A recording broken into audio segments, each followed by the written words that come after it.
Hey everybody, Adam here with the Poisoner's Almanac podcast. I just want to say before we get into the episode, thanks so much for the overwhelming support on our socials. There's been so many views and comments and interactions and shares of me and Rebecca talking about, me being neurotypical, her being neurodivergent and being married and all that stuff. And it's just been super fun, and we're delighted to have so much interaction and fun with everybody on socials. People have been asking for a book list for the Poisoner's Almanac podcast, like recommended reading, and we're going to be posting that very soon, so be on the lookout for that. You can follow me at Studies Show, all one word, on TikTok. Becca is at Yobec, Y-O-B-E-C, on TikTok. And the podcast has an Instagram, and the handle is Poisoners_Almanac. And Becca is actually running that account. She'll be posting all sorts of granular, deep cut content for all of the poison things and true crime and everything. So be on the lookout for that. Thanks for listening. Welcome to the Poisoner's Almanac podcast. I'm your co-host, Adam. Oh, it's me. It's Mario Day. March 10th is Mario Day. What? Yeah, the 1 and 0. You can put M-A-R-1-0. It spells Mario, so it's Mario Day. I didn't know about that. Yes, it's Mario. It's me, Mario. Hello.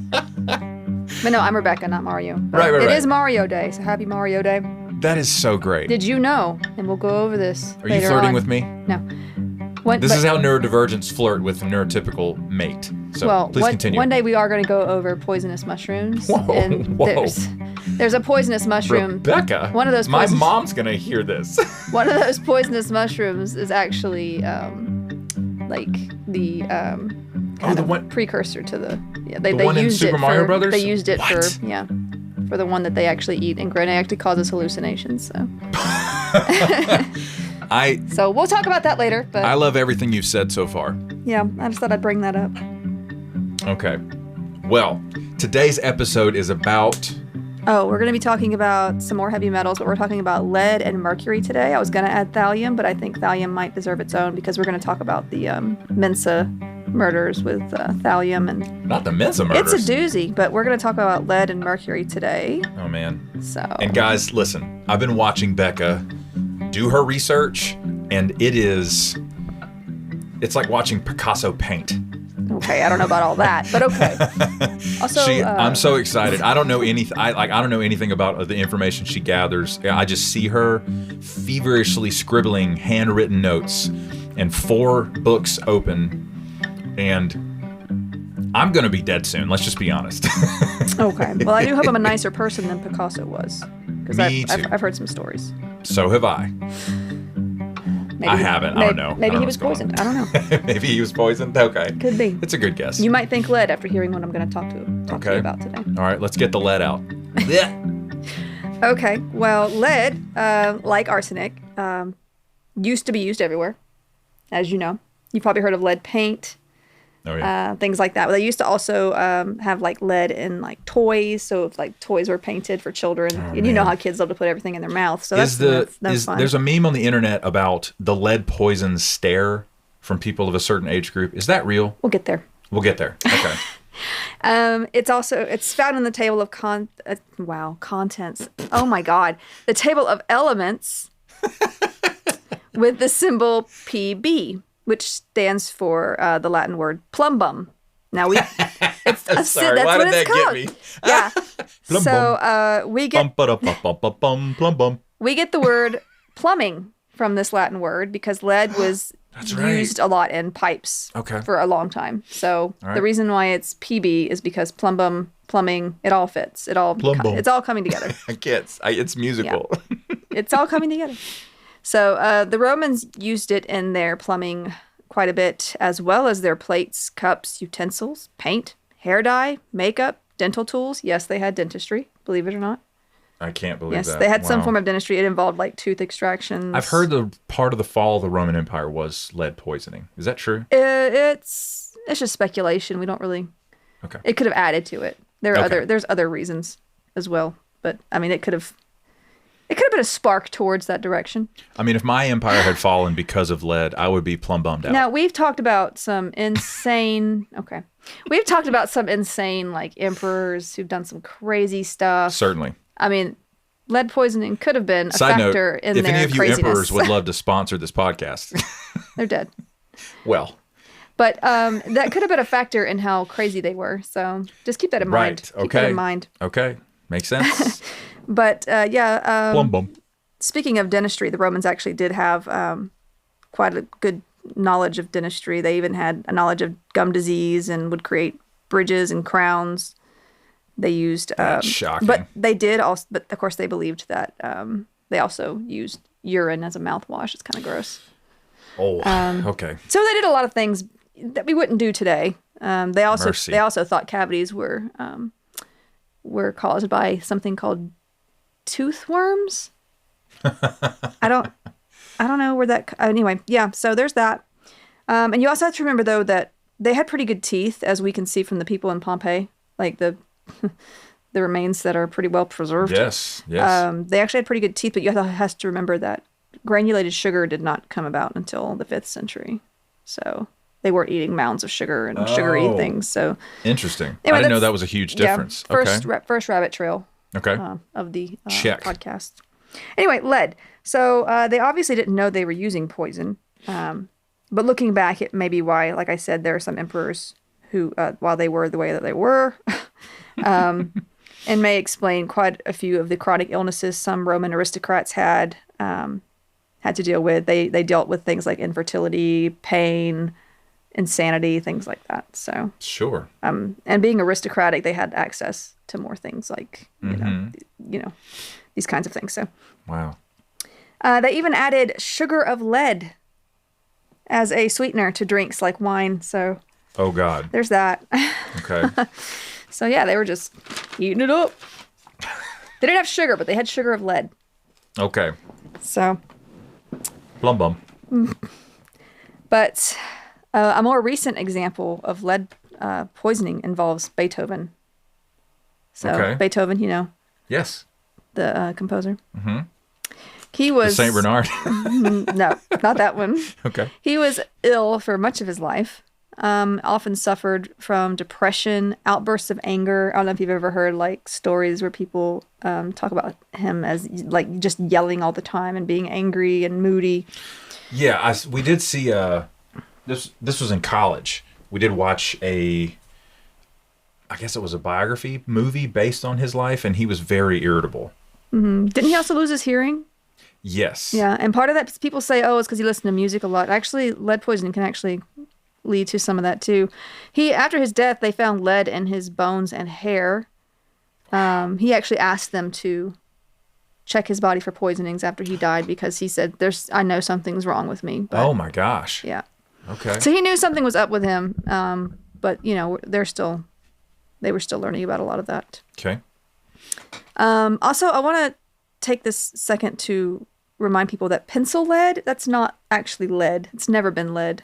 You let me know this a couple of days ago. Yeah, I didn't know this. Some people think that they got lead poisoning when they stabbed themselves. Everybody has like a little mark where they accidentally stabbed themselves as kids with a pencil or something like that. Oh, it never went away. I must have lead poisoning. It's like, no, actually, that's not lead. That's a form of carbon. So it's graphite. Yes, graphite pencils. Yeah, okay. But lead has never actually been in pencils. That was a mistake that somebody made when they called it that. So being called pencil lead was a complete misnomer? Yes. My world changes every time we do this podcast. They still refer to it, but it's not actually lead. Now, lead accumulates in the body over time, and chronic poisoning is more common than acute poisoning. So, this metal can sit in your kidneys for up to 7 years, and it can stay in the bones for over 30 years. So it likes to attach. Okay. Now, symptoms of chronic lead poisoning include loss of appetite, constipation, irritability, depression, abdominal pain, and you'll find a lot of these symptoms are true for quite a few of the heavy metal poisons. Fatigue, insomnia, memory loss, weakness, tingling in your extremities. You may also notice like a blue tint on the line of your gums where it's kind of settled. Mm-hmm. And in children, chronic exposure can lead to reading and learning disabilities, hyperactivity, cognitive impairments, and behavioral problems. And we're going to go over some of those too in a little bit. Okay. And notice that a lot of these symptoms are pretty vague. Like if you weren't like looking for it, like it seems like it could be indicative of many other different conditions or just I don't know. There's a lot of overlap with other like we talk a lot differential about, diagnosis. We talk a lot about like, oh, I'm over 30. Of course I'm in pain all the time. Of course I can't remember things. You know what I mean? I'm not saying we all have lead poisoning, but I'm just saying like right. We tend to like sort of like, oh, I'm sure this is normal for someone my age. We want to find those key symptoms that rule in, rule out. Now, an acute poisoning means that you've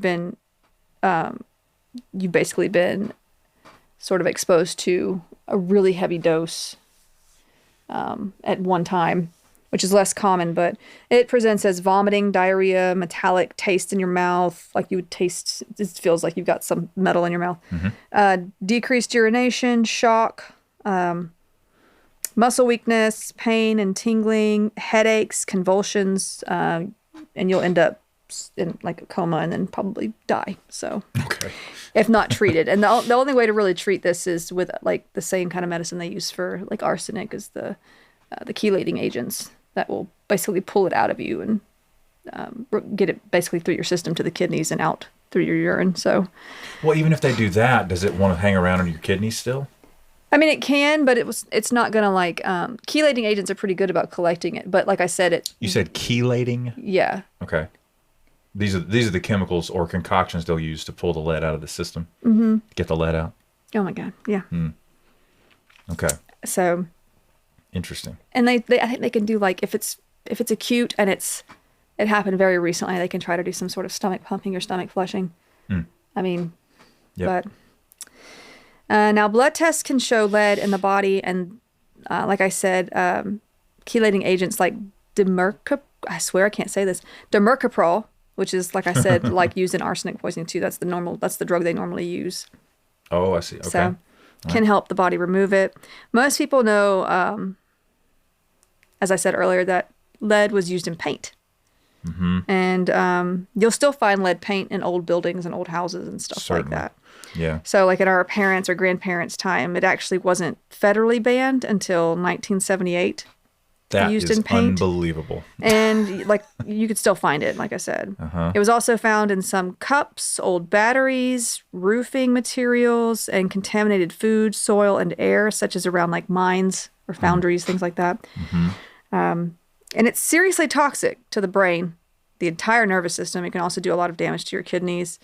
In children whose brains are still developing, it can have really devastating and lifelong impacts. So like, and they're constantly putting things in their mouth. So if you've got like toys that are used that have like lead paint on them, or if they're in houses and chips of paint are coming off and they're putting that in your mouth, or just the dust around that area. All I can think of is the scene from Tommy Boy when David Spade asked Chris Farley, "Did you paint chips as a kid?" And he goes, "Why?" Okay, yeah. And it was a real problem. And I'm actually going to go over a case. It's funny because it's true. Yeah, I'm actually going to go over a case of a 2-year-old who died in New Hampshire in 2000. Oh my goodness. Of lead poisoning. No. Yeah, this happened in, I want to say, is it Manchester? Yeah. In the year 2000, after an apartment manager failed to provide her mother with federal lead-based paint disclosure information. Oh no. So, yeah, property owners and agents are required by law to provide tenants with an EPA-approved lead hazard info pamphlet covering how to protect themselves and their families from lead-based paint hazards.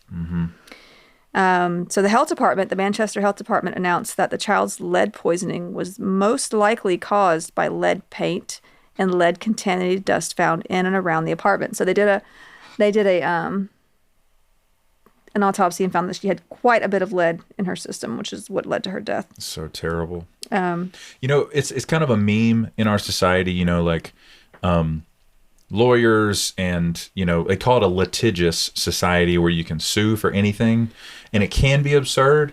And then on the other side of the coin, you have situations like this. Like it's a double-edged sword. Like you kind of almost have to have a litigious society to protect people from these situations. Like, it was a legal requirement for that tenant to have disclosure about there's lead in this paint, got to take these precautions, etc. Yeah, and they're also required to disclose knowledge of these hazards in buildings constructed before 1978 because it was very... And there was an entire generation of children, tons of children in the U.S. that were raised in houses in the 50s. Yeah. So they had grown and left home before they even banned lead paint. Yeah. But let's see. Yeah, they're supposed to give them acknowledgement. They're required by law to actually provide them with these pamphlets and information. Yeah. Now, tenants and purchasers are supposed to sign an acknowledgement that they received this information. I was about to say there's got to be some sort of notarized acknowledgement. This paperwork is supposed to be retained by property owners or agents for at least 3 years. Okay. When the health department visited this particular agent, his name was James T. Annickstein of GTA Real Estate Brokerage and Property Management. Grand Theft Auto Real Estate. He tried to give them forged documents asserting that he had provided the mother and other tenants this information. My man knew he was going down. Yeah. Well, he was eventually... He eventually pled guilty to charges of obstructing justice, making false statements to investigators, and failing to provide the prospective tenants with lead-based paint disclosure information. Man. It was the first case in the U.S. in which a corporation was criminally charged and prosecuted for failure to provide this disclosure. Oh, interesting. Now, we don't know, and like you said earlier, there was plenty of children who grew up in these homes. You know, now it sounds to me like this child had like more of an acute, it might have been chronic, but it seems like it didn't take long for her to succumb to its effects. So awful. Because of how little she was too. And it really does affect the brain. Yeah. Children that age are rapidly developing. They change so much in just the span of a few days. That's awful. Yeah. So it's pretty tragic. Now, living in an older home is the leading exposure risk for children, and poverty is a risk factor because families with low incomes are more likely to live in older houses with lead paint. Because they're cheaper. That's right. With this case, it should be known that at the time this article was written, back in 2014, children in Manchester were almost twice as likely to live in poverty than other children in New Hampshire. Twice as likely. That's a lot.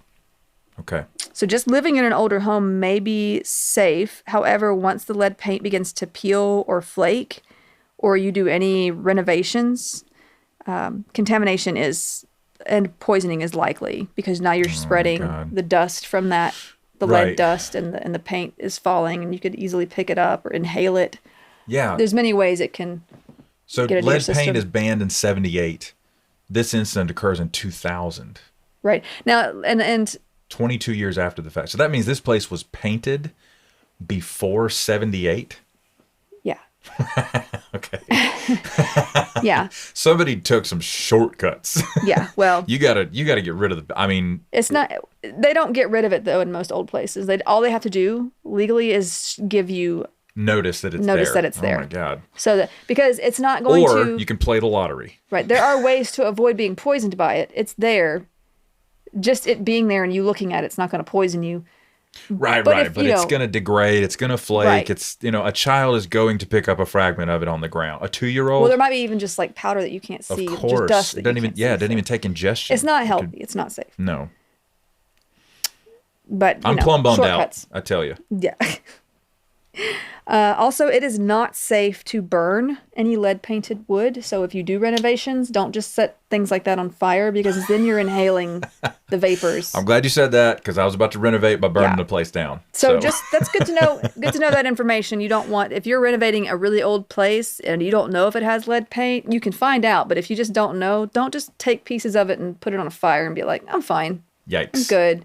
And don't go lick your walls. Don't do that. Don't do that. Oh, man. Please don't do that. I didn't see that. I wasn't ready for that. I mean, don't do that anyway, but don't do that. Now, don't go lick your walls. Hopefully this helps if you're really stupid. There have also been cases of contamination in excuse me, like spices and foods. So even recently they've found things like lead chromate, which is a pigment It's a lead-based pigment God. that they use in things like turmeric.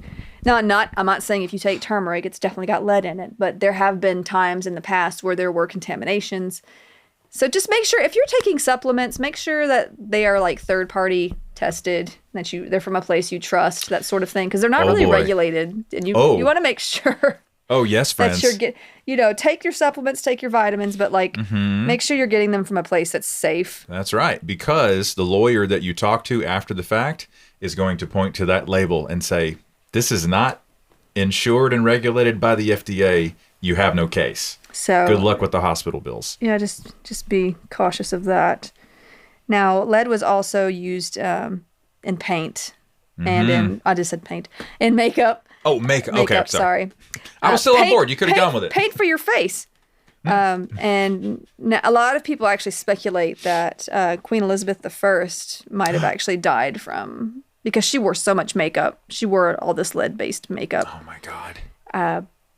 Let's see. Yeah, so some say she actually died of blood poisoning brought on by the lead-based makeup. Like that was the era of, empire building and colonization, and people were able to do that, but then also we die of stupid stuff. Well, they also, they used to use like the arsenic skincare too. It was all to make them look really white and pale.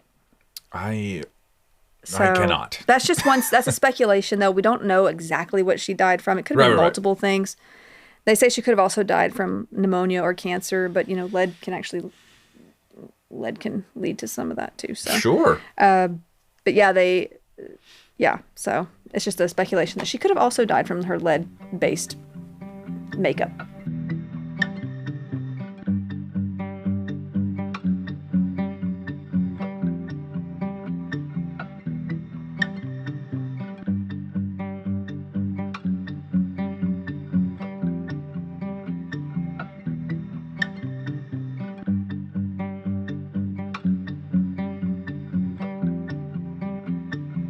Yeah. Now, we also know that lead was used in gasoline. Yes. For quite a long time. Famously. Yes. Tetraethyl lead, to be more, excuse me. It apparently makes me sick to think about. Excuse me. Yeah. Say it again. Tetraethyl lead. Tetraethyl lead, or TEL, is what some people used to call it. It was just the shorthand of it. The tetraethyl plumbum. Yeah. So we're moving from paint to gasoline because I feel like these are some of the more, all right, some of the bigger uses that lead has been known for. So there was a building in Elizabeth, New Jersey, back in 1924, and that's great because that's the year my grandfather was born. Oh, I see. Yeah, okay, it's pretty cool.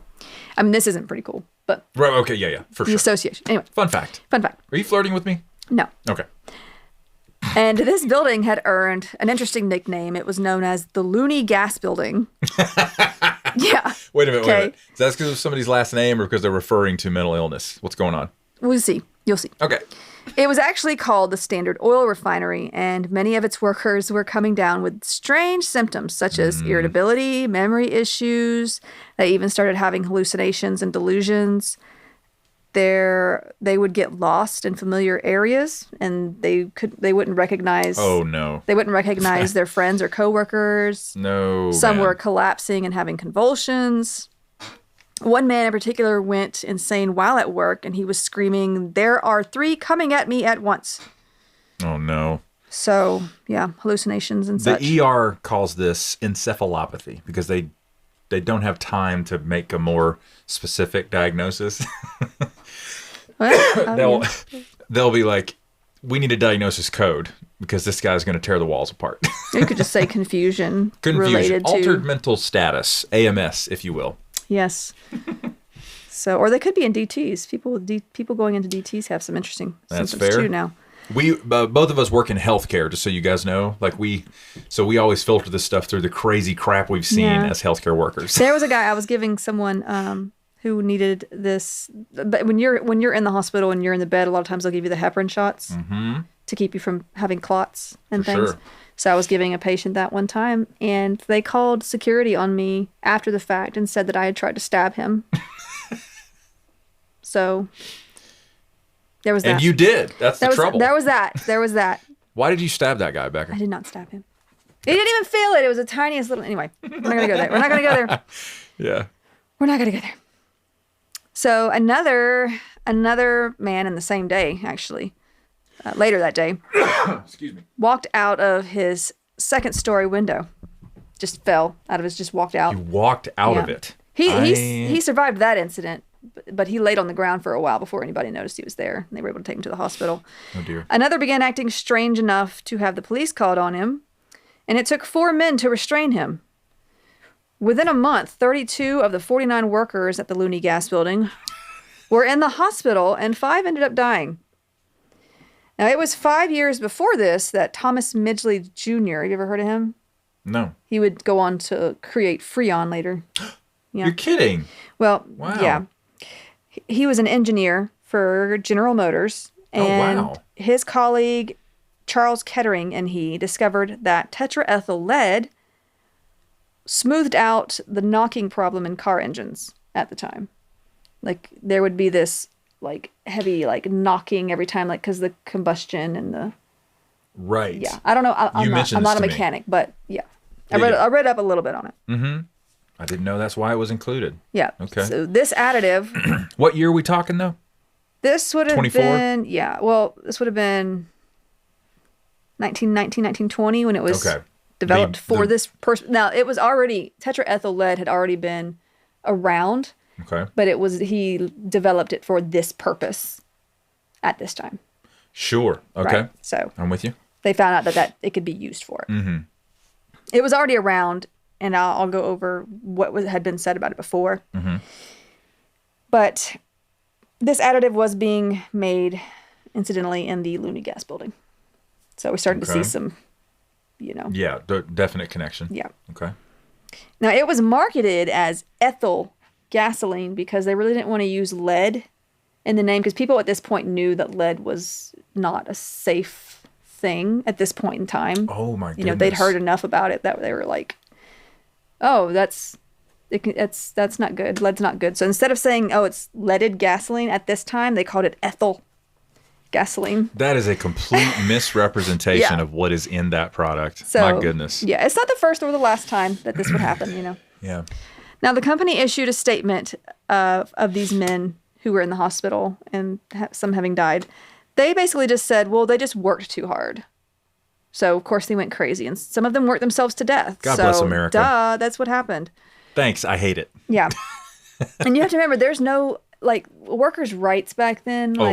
We're not. Oh, this is the age of the rise of labor unions. And don't get me wrong, we could have, better stuff today, too, for people. But it's much better than it used to be. But it is. But again, there we go. Litigious society. Mm-hmm. The corporate entities. They got to make that money. Exactly. They don't care about you. That is their bottom line. You are baby. not a family. Mm-hmm. This is not a family. Yes. No. If in the job interview they say, we're like a family here, do not take that job. Run. Moving on. Anyway, so the state, however, ordered the plant closed so they can have an investigation of sorts. And they called Charles Norris, who was a New York medical examiner, brilliant man, and his toxicologist, Alexander Gettler, also a brilliant man, to assist with the matter. I like these guys already. And I'm going to actually read a quote from The Poisoner's Handbook by Deborah Blum. Reading list. This is actually a brilliant book. I'm loving it. There's actually, if you're not a fan of books and you want to see it on screen, I think they have it on Amazon in documentary form. But it is really well done. I watched a bit of one of those with you. So The Poisoner's Handbook. Mm-hmm. But it explains a lot about these two men and, basically what it says here: murder and the birth of forensic medicine in jazz-age New York. Yes. So, yeah. But I do want to read a quote because Charles Norris already knew that this was a bad idea from the start. And he made the statement that, quote unquote, the fact that it is readily absorbed and highly poisonous was discovered in Germany about 1854. Oh my God. When tetraethyl lead was discovered, and it has not been used in industry during most of its 70 years since then because of its known deadliness. Unreal, dude. Okay. So and there's no way they don't know that. These guys are chemical engineers. Yeah, well, Thomas Midgley is. I'm not sure exactly what. He knew. Yeah, he should. But another plant that processed tetraethyl lead, the DuPont company, had also been losing workers in this fashion. So Yes. I wanted to kind of lay that out there. Lead vapors are absorbed through the skin as well as inhaled into the lungs. And if you have if any like liquid gets on your skin, it absorbs right in. Oh, wow. Even if you're not, you can have gloves on and be messing with this stuff, and it can still get onto your skin, like somehow. Like it could, like if you're wearing gloves, it could still splatter onto your arm. It sinks in very, very quickly. So to even handle it safely, you got to have full protective gear on. It cannot touch your skin or your person. It should not touch your skin. Yeah. You should not breathe it in. You should be wearing masks, that kind of thing. Wow. And they said that they were giving them this stuff, and since they weren't in the using 20s? it, yeah, no, we can't like. Sure, you were. I'm sure whatever they were giving them was not exactly adequate to deal with this. No. And if you die, we'll replace you. Yeah. Now, in response to criticism about tetraethyl lead, Midgley, the GM guy, he held a press conference where he washed his hands in a bowl full of this stuff, tetraethyl That's the lead. guy? Yep, that's I him. heard about this. And he said, You told me about it. He said, I'm taking no chances, whatever. A few months later, he left for an extended European vacation, seeking treatment for lead poisoning. Oh, my God. So, yeah, not good. Not good.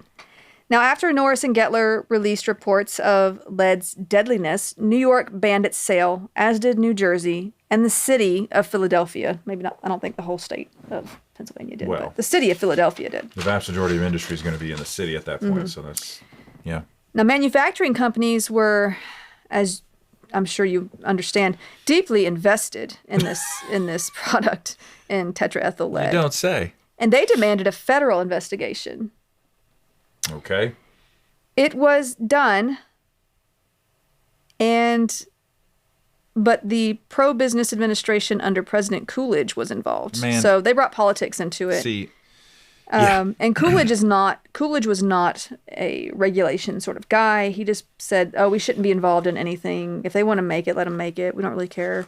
Now, the task force put together for this investigation conveniently did not include Norris, Gettler, or anyone from the states where tetraethyl lead had been banned, or anyone involved in the first analysis.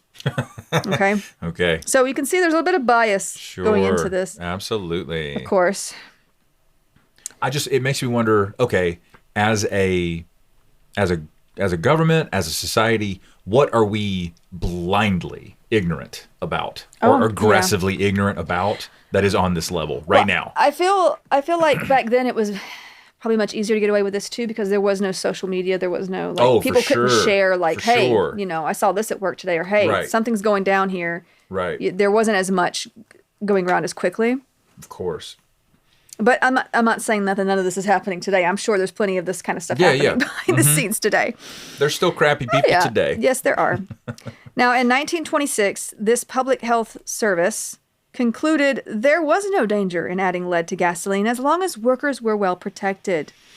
Which they will never be, because we don't care. And this public health service, I should mention, was a mixture of government and industry type dudes. People in the industry they cared more about who have what we would call a fiduciary duty to say it's fine. Everything's fine. Now, I love it. They did issue a note that exposure levels would likely rise as more people started driving. So they weren't sure what that was going to do. Oh, man. I'm laughing in litigation. So all restrictions at this point were lifted. Okay. And lead would continue to be added to gasoline until the 1970s. Japan was the first to ban it after blood lead levels in residents were unusually high. And they were getting it from the exhaust of vehicles. These weren't people who were working with this stuff. Right. It was just They were just out and about. Unreal. Yeah. So, and they walk a lot too. Like it's not like they still have a lot of foot traffic in the Japanese culture at this point. We're talking about like the 30s, the 40s? This is the 70s. The 70s. I mean, yes, automobiles are certainly on the rise, but even then, you had a good amount of people that are still walking everywhere, and they're getting poisoned literally by the exhaust. That's fascinating. Now, other countries such as Denmark, Austria, and Sweden, and some others followed suit. The EPA in the U.S. started working to reduce lead emissions around this time as well, but an official ban did not come in the U.S. until 1996. That is unbelievable. And Yeah. I didn't know that. Except for some air travel and some off-road vehicles that still use it. Algeria, I think, was the last, and that was in 2021. 21, dude. Algeria's just out here.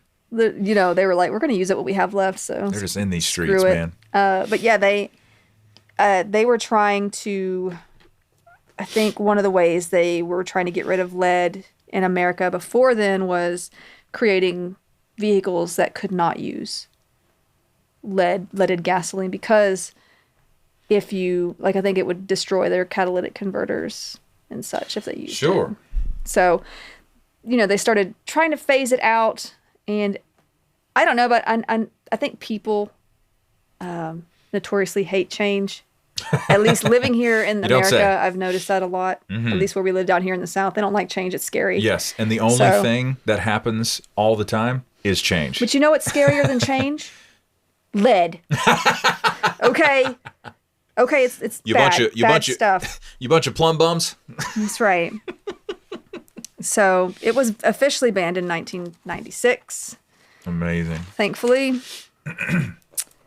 So, but yeah, stay away from lead. And if you live in an older house, you can get it tested if there's lead present, and you're probably safe so long as you don't, mess with the paint too much. I would not take the chance. Yeah, it's not great. Couldn't. But the thing is, not everybody. That's not a privilege everybody can have. 100%. Though. Well, of course. So, I mean, all the the marginalized parts of any society are going to be more vulnerable to disease, poverty, the effects of crime and all that stuff. It's just harder all around to be on the margins. Now, I do want to talk too, because there has been quite a bit of. There's been some studies that have shown a correlation between lead exposure. Studies show? Yeah. Is that what you would maybe say? Studies have shown that there is a correlation between lead exposure, and lower IQ scores, and even to behavioral issues. Some leading to criminal behavior. There it is. A peer-reviewed study published in the journal Proceedings of the National Academy of Sciences explains that childhood lead exposure cost Americans around 2.6 IQ points per person on average. When looking at people born in the 60s and 70s, however, the cost is higher, around 6 to 7 plus points. Oh, Becca. This is mainly from inhaling auto exhaust. So the meme is true. It could be. The lead poisoning stare. Oh dear. And it stays, like I said, it stays with you. It's not something that easily leaves your system. Yeah, it hangs out in your tissue. Right? It's also been associated with higher levels of heart and kidney disease and dementia.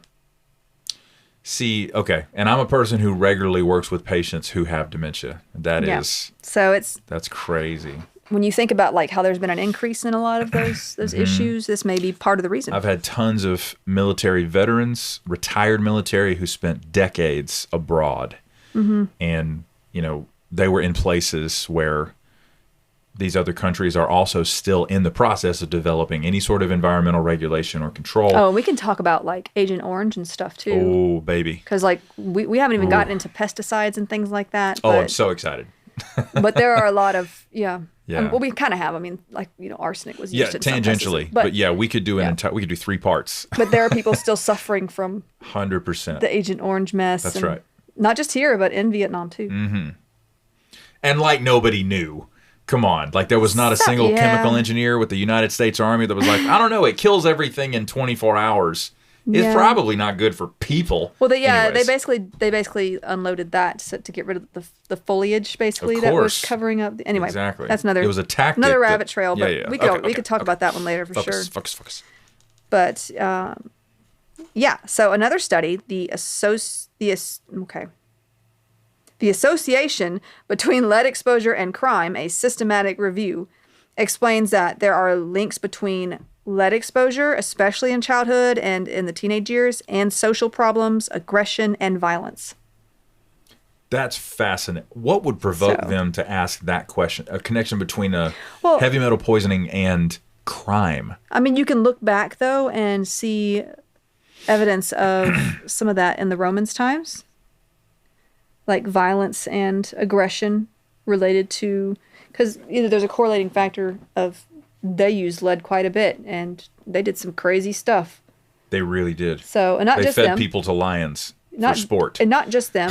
You've got like Beethoven himself said, hey, something's going on with me. He was irritable all the time. Okay. And knowing that lead poisoning can cause irritability and can cause those kinds of behavioral issues and learning disabilities. If they're looking at, like, when you see the correlation between lower income, like, housing, like people living in poverty and the crime rate going up as well, like they wanted to see if this might be part of that too. Wow. And it's not the only part of it. Yeah, but it's a factor. It is a factor. It's among the reasons. So, all right, I'm not trying to be like conspiracy theorists, like this is what's causing it. This is it. You know what I mean? Of course, and that's important to say. You're right. You're leaning on peer-reviewed. Yeah, these are published studies that have been done. Right. And they're not saying it's the only reason that this happens, but they're just looking for correlation. Right. Yeah. It is a factor. What did they? But they did find a positive correlation between those two factors. Yes, and it's not the only study like that has been done. Unreal. Okay. So now I want to talk about mercury. Let's do it. Okay, and I spent quite a bit of time on lead, but mercury is another heavy metal, and it's the only metal on Earth that is a liquid at room temperature. That's still fascinating to me. It's a pretty cool substance. Really cool to look at. Not cool to touch. I mean, I wouldn't touch it. I would not either. No. Now we're the same in this way. Mercury has. It's the only way we're the same.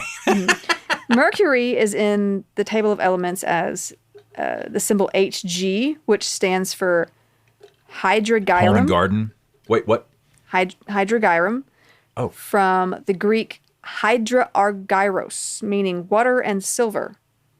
So it's also known as quicksilver. You've ever heard it called quicksilver? Oh. No, I didn't know that's what that referred to. I don't think they call it that anymore, but back in the day it used to be called quicksilver. Oh, okay. Another word for it, at least. It was discovered by ancient Egyptians before 1500 BCE. It's been around for a while. It occurs in deposits throughout the world known as cinnabar.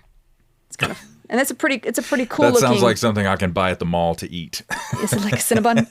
Cinnabar ore is roasted in a furnace where mercury separates from sulfur and easily evaporates. Then a condensing column is used to collect the liquid metal that is mercury. Now, cinnabar it's a really pretty thing. It's a pretty ore to look at. It's vermilion itself. You mean it's aesthetically beautiful? Yeah, it's pretty. Oh, okay. The pigment vermilion, the red color, is actually made by grinding cinnabar. Oh, so it's not that color when it's in an ore form. No, it has like a pretty like reddish. Oh, it already has that? Yeah. Okay. So. Oh, you mean the vermilion pigment is made from it. Oh, okay. So mercury has been used in things like thermometers. I know you're aware of that. That's the most common. We don't really use those kind of thermometers anymore where they just have like the liquid mercury inside them. Right. Like that. Barometers, manometers, lots of meters. Sphygmomanometers. We know what that is. Hey-o. That's a blood pressure cuff. That's right. Also, watch your language. Float valves, mercury switches. I'm thinking they mean like AC dials. Yeah. Fluorescent lamps. I literally wrote lambs on here. Fluorescent lamps. Fluorescent lamps. Now, concern about its toxicity has led to it not being used so much, which is a good thing.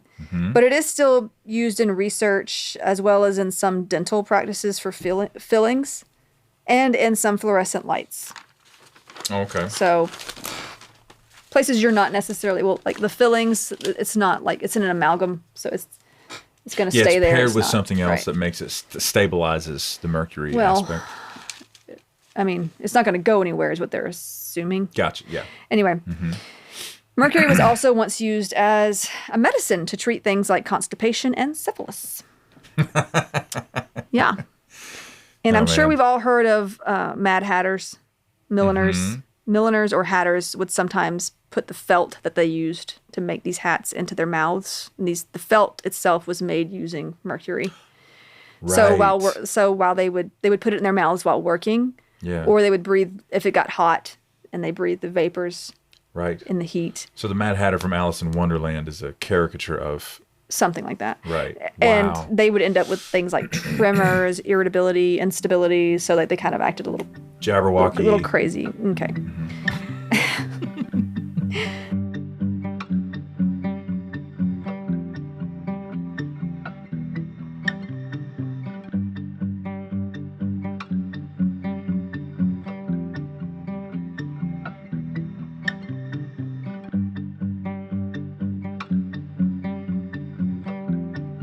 Now, when ingested, the poisoning occurs over a long period of time.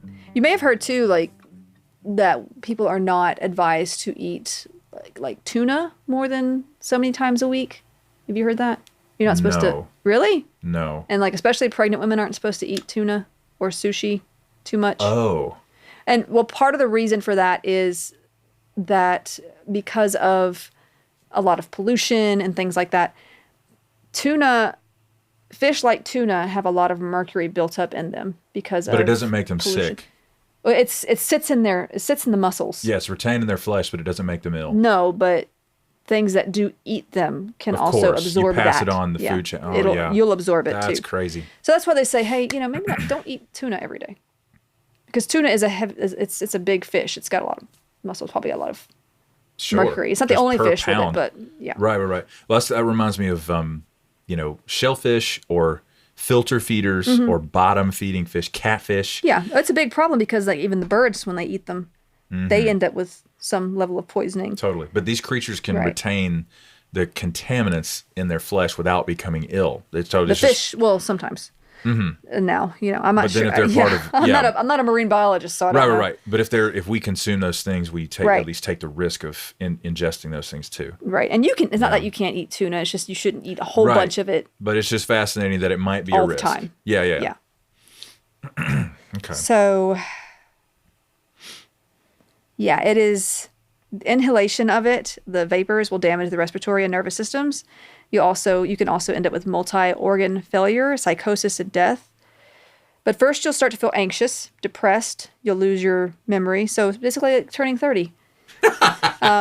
Then you have weakness, nausea. Oh, I wasn't ready for that. Oh, man. Numbness in your hands and feet, and shortness of breath. This could be followed by vomiting, shaking, and disorientation. Again, a lot of these symptoms are pretty common amongst the heavy metals.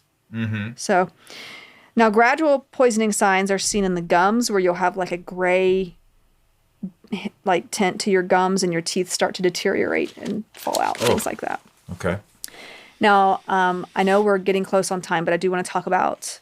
I'm almost done. Okay. Oh, I'm getting okay. there. I got excited about mercury and lead, but They're okay. great. Okay, we're going to talk about the first emperor of China. Okay, I was hoping we would. Jin Shi Huang. His real name is actually Zhao Jing. Yeah, but they call him Jin Shi Huang, and he was basically the starter of the Jin dynasty, first emperor of China. You would know him as basically the one who commissioned the Great Wall of China. There were bits already of the wall, but Wow. he basically constructed. Okay. He had the rest of it constructed. Wow. Have you ever seen like on the History Channel or somewhere that whole like that where they discovered that terracotta army inside that mausoleum? Yes. Has like all those. Yes. Yeah, that's his mausoleum. Oh. Okay. Okay. That's who that is. Now, he was quite paranoid and tyrannical as a leader. He did not like intellectuals, especially Confucians. He was not a fan of Confucians. He had... Well, they're very confusing. Okay. He had them arrested and buried alive. Thank you. Okay. A lot of the time. And he was a big fan of burning books that were not directly related to medicine, agriculture, divination, or history of his reign. Only his reign. He didn't really want history of anything else. He's all the worst things together at the same time. We don't do book burning in this house. Okay. Now, some of this might be exaggerated because some of this was written by the dynasty that came after his, and they were a bunch of Confucians. A lot of them were Confucians. Right. But, this is what, has been written about him. Okay. Now, the reason he was pretty paranoid was there had been several assassination attempts on his life. You don't say. Maybe they liked books. Maybe they liked Maybe books. they just like books, man. Calm down. So I just want to read Harry Potter on a Tuesday night. God. He really wanted people to search for him for an immortality elixir as he got older. He didn't, because whatever. And he would visit alchemists and look for this elixir of life, and he would put to death anyone he believed were fakes. So many people just wouldn't. People he sent to look for this, a lot of them wouldn't return because they were worried that he would just kill them. Straight to jail. They couldn't find it. He ended up dying in 210 BC at the age of 49. And while the cause is technically unknown, most believe that he died of mercury poisoning because he was taking this elixir, or back then it might have been in pill form. Yes. Where it was this quote unquote elixir of life, and it was actually mercury. I love it so much. Somebody in the whatever his name is, administration, is a genius. So ironically, it is believed that ingesting mercury exacerbated his murderous intentions. It caused him great pain, insanity, and probably led to his death. Cool. Another interesting fact about him, though, is that mausoleum with the terracotta army. We don't exactly know what's in the central chambers. We don't currently have the technology to excavate the area without destroying it.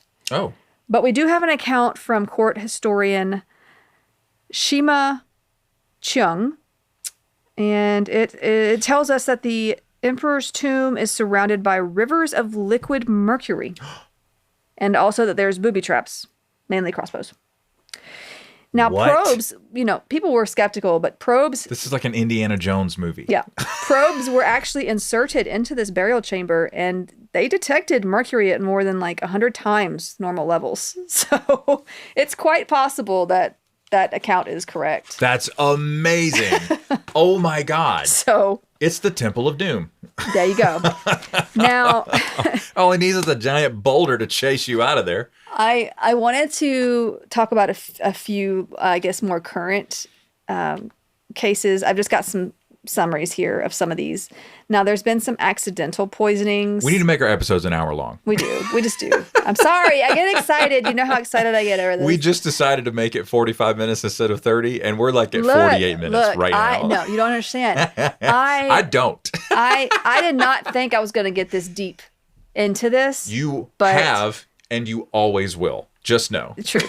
Okay. And I love it. And also, you're extremely good looking. It's Please a good thing I didn't decide to do thallium today, too, because I was going to do thallium as well. But we're going to talk about thallium. Just remind me to always separately. stop you from doing whatever it is you mentioned after that. Part of me, I'm loving the heavy metals, but I'm also excited to get back to some of the plant-based poisons. I really want Right. I really want to talk about strychnine soon. This is, trust me, you're right on the nose. Yeah. I also want to talk about cyanide soon, too. Cyanide's going to be a two-parter. Come on. You got to. Anyway, back to mercury. Okay. Mercury.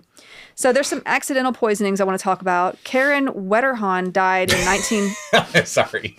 You gotta warn me. Oh You're about to say a name like that. Jerk move. She died. Karen Wetterhahn.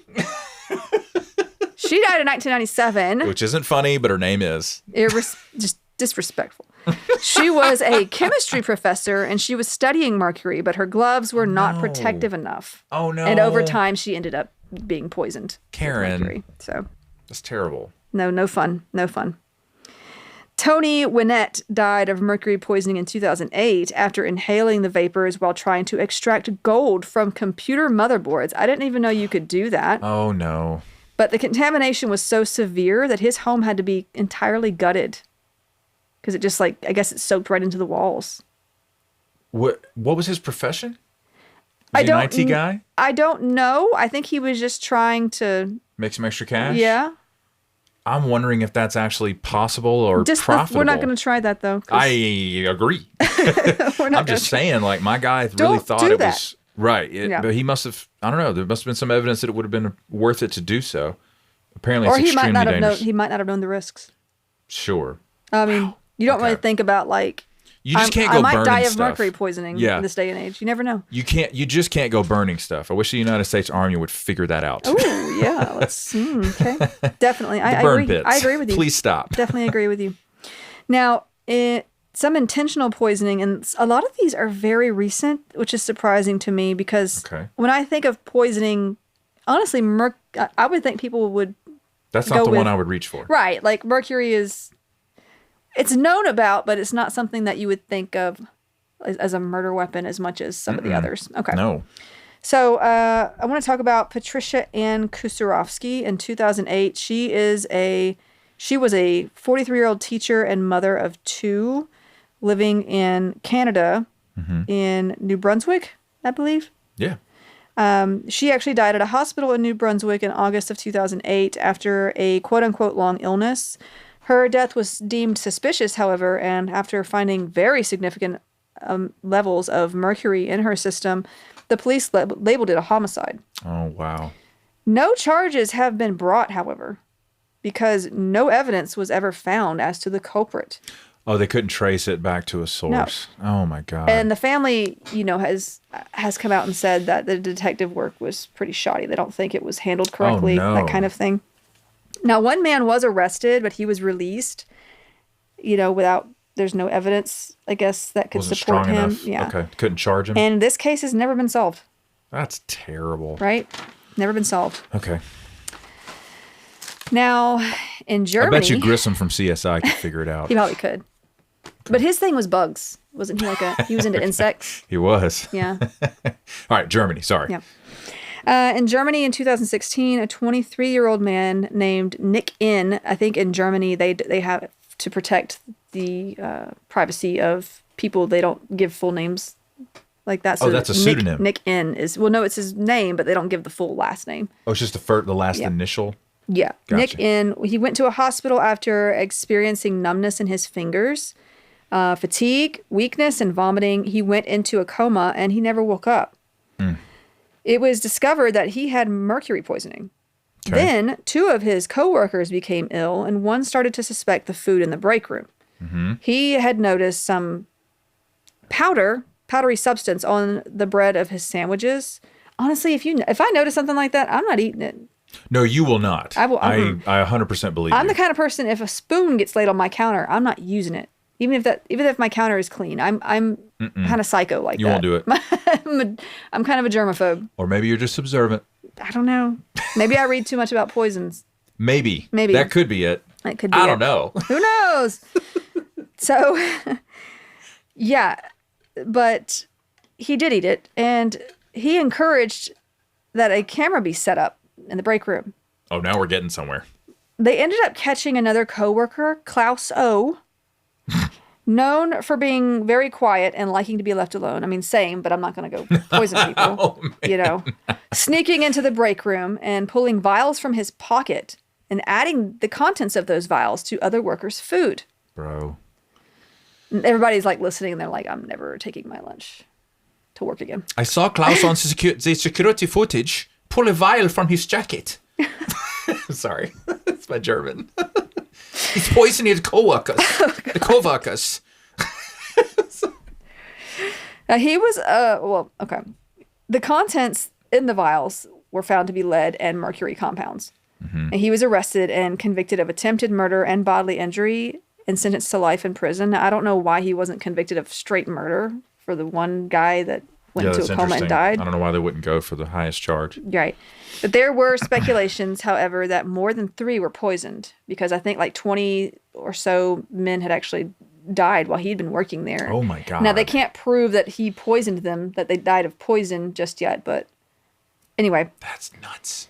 Now, the 2 surviving victims were left with long-lasting and chronic symptoms.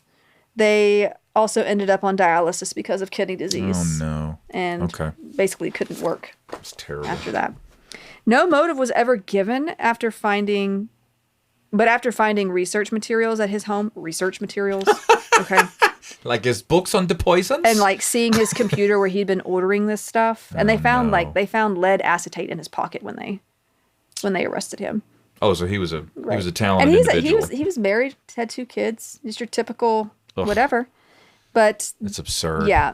They had him seen by a psychologist who suspects that he just saw himself as experimenting on others, that he was just doing his own experiments. And I have to ask, because of a recent case of a hacker who was like profound autistic, who when he was arrested was declared unfit to stand trial because he literally does not understand that what he was doing was wrong. Is that the case with this guy? They didn't mention anything about him having any other sort of... No mention of his neuro status or whatever, yeah. No mention of that. And this Right. is back in, what did I say, 2016? Right. So I feel like they would have Okay. tried to Yeah. They probably would have done look the at all full that. workup, yeah. Yeah, so...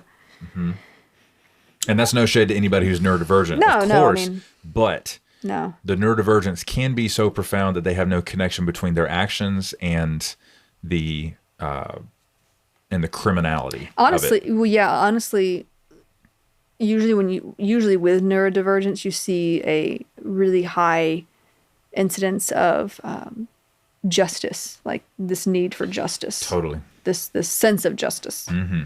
Now, I don't like it. He doesn't really have much of a motive. I think what it was is he's not talking. He's not telling people why he did this. He just refuses. Gotcha. He just refuses to talk about it. So Okay. now, one last case here, and this one, it's not funny. But you're laughing. I'm not laughing. What a jerk. No. Okay.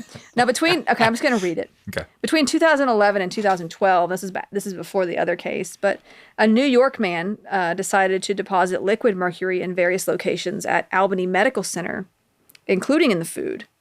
And he did this. What? He did this to retaliate for unfair hospital bills. Okay. And Well, that's the end of the episode. We'll see you guys. No, I'm just kidding. don't get me wrong. I feel the pain of unfair hospital bills. I feel that. But you can't just buy mercury Bro. and go lay it around places. I would That is the suggest- strangest plan, by the way. Who does it? You know what I'm gonna do? I'm so mad. I'm gonna kill other get people on who have nothing to Amazon, do with this. and I'm gonna find some liquid mercury, and I'm just gonna deposit it. And who has the time in the? Anyway, you would think that would cost more. So you don't want to pay the bills, but you're gonna pay for this mercury Great point. to retaliate. I don't understand. Great I don't understand it. practical insight there. It doesn't Also, make any sense. find a different coping strategy, maybe. Yeah, get a therapist. Talk to someone. And this is just a hunch. It seems like he doesn't have a whole lot of value for mental health.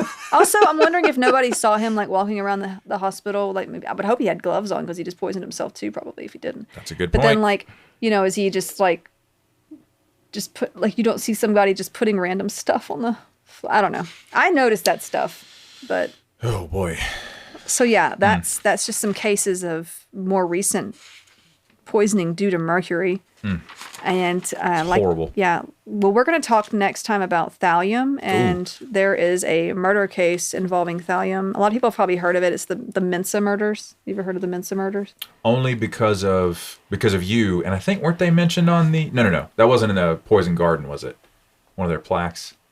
It might be actually. Was it I'm in not there? sure. Okay. Well, it's not really. Well, thallium is a heavy metal, so Right. Okay, it's not plant based. no, it's not Okay, plant-based. but yes, I have heard of them at least. Yeah, and then after that episode, I'm probably going to jump back into some plant-based, or maybe we'll do cyanide. We can do whatever you like, kiddo. Yeah, we'll see. Well, we'll see how that goes. But yeah, that's lead and mercury, and like I said, the Poisoner's Handbook, great book. I'll put Who's some the more author? books. Deborah Blum. Deborah But Blum. like I said, you can Plum go. Bum? You can watch the. There's a documentary based on it too on Amazon. I think Yes. it's really good. Yep. And be on the lookout, guys. We're going to post a recommended reading list for all things poison. And yeah, well, that's it for this episode. Thank you guys for listening. We'll see you in the next one on cyanide. Yes? No, thallium. I'm sorry, thallium. Excuse me. We can't forget thallium. We just talked about this. Sorry. Don't mind me. I just work here. Okay. See you guys in the next one. Bye.